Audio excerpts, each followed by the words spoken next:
அன்று வெளியில் மழை கொட்டிக் கொண்டிருந்தது. சிறிய துளிகள் ஜன்னல் கண்ணாடியில் வழிந்தன. வெளியே வானம் கருமையாக, மின்னல் ஒளி சில நேரம் வானத்தைத் தழுவியது. ஜன்னல் அருகில் ஆரவ் உட்கார்ந்திருந்தான்.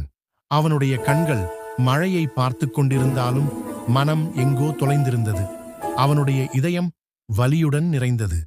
தேர்வில் நல்ல மதிப்பெண் கிடைக்கவில்லை. நண்பன் நகரம் மாறிப்போய்விட்டான். வாழ்க்கைதான் அவனை விட்டு விலகுகிற மாதிரி தோன்றியது. அவன் மனத்தில் தோன்றியது, ஏன் எப்போதும் எனக்குத்தான் இப்படி நடக்குது? நான் முயற்சி செய்றேன், ஆனா ஒன்னும் சரியாக போகல. அந்த நேரத்தில் அவனுடைய பாட்டி மெதுவாக அறைக்குள் வந்தாள்.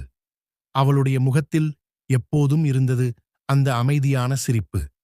அவள் 2 தேநீர் கோப்பைகளுடன் அவனருகில் உட்கார்ந்தாள். மழையின் சத்தத்துக்குள் அவள் மெதுவாக சொன்னாள், இந்த மழை வாழ்க்கையைப் போல் இருக்கு தெரியுமா? ஆர்வ் அவளை நோக்கி வியப்புடன் பார்த்தான். மழை வாழ்க்கையா? எப்படி பாட்டி? அவள் மெதுவாக சிரித்தாள். தேநீரை குடித்துக்கொண்டே ஜன்னல் வழியே பார்த்தாள். அவளின் குரல் மென்மையாக இருந்தாலும் ஒவ்வொரு சொல்லிலும் அனுபவம் இருந்தது. பாருப்பா, மழை வந்தாலே எல்லோரும் வீட்டுக்குள்ளே போயிடுவாங்க, சூரியன் மறைந்துவிட்டது என்று கவலைப்படுவாங்க. ஆனா இந்த மழையில்தான் மரங்கள் மூச்சு விடுது, மண்ணு தன் தாகத்தை தீர்க்குது, பூக்கள் மீண்டும் மலரத் தயாராகுது. அவள் ஒரு நிமிடம் அமைதியாக இருந்தாள். மழையின் துளிகள் இன்னும் கண்ணாடியில் விழுந்து கொண்டே இருந்தது. அவள் தொடர்ந்தாள், சந்தோஷம் என்றால் பா, மழை நிற்கும் வரை காத்திருப்பது இல்லை, மழையிலேயே ஆடக் கற்றுக்கொள்வதுதான். அந்த ஒரு வரி ஆர்வின் உள்ளத்தில் மின்னலாய் பாய்ந்தது. அவள் ஜன்னலுக்கு வெளியே காட்டினாள்.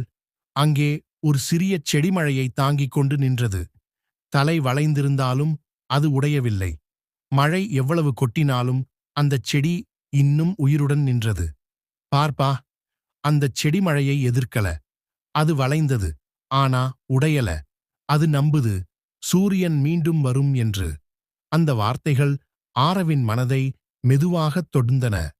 அவனுக்கு புரிந்தது, வாழ்க்கையில் நம்மால் மழையை நிறுத்த முடியாது, ஆனா அந்த மழையை கையாளும் மனதை மாற்ற முடியும். அந்த இரவு அவன் பாட்டி சொன்ன வார்த்தைகள் அவனுடைய மனதில் ஒலித்துக் கொண்டே இருந்தன. மழை நிற்கும் வரை காத்திருக்காதே, மழையிலே ஆடக் கற்றுக்கொள். அடுத்த நாள் காலை சூரியன் இன்னும் வெளிவரவில்லை.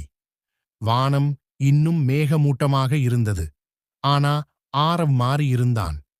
அவன் சீக்கிரம் எழுந்தான், அம்மாவுக்கு உதவி செய்தான், சிறிது படித்தான், பிறகு வெளியில் நடந்தான். மழை இன்னும் துளி துளியாக விழுந்து கொண்டிருந்தது. அவன் முகத்தில் ஒரு சிறிய புன்னகை. ஏனெனில் இப்போது அவனுக்குத் தெரியும், மழையை நிறுத்த முடியாது, ஆனால் மனதை ஒளிமயமாக்கலாம்.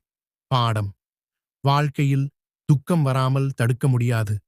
அது மழை மாதிரிதான், வருவதும் போவதும் இயற்கை. ஆனா நாம் செய்ய வேண்டியது ஒன்றே, அந்த மழையில் உடைந்து போகாமல் நிமிர்ந்து நிற்க கற்றுக்கொள்வது. நீங்கள் எதை கடந்து செல்கிறீர்கள் என்றாலும் நினைவில் வைங்க, இந்த மழையும் கடந்து போகும். வாழ்க்கை நமக்கு மழையைத் தரும், ஆனால் நாம் தான் வானவில் வரையறை செய்கிறோம்.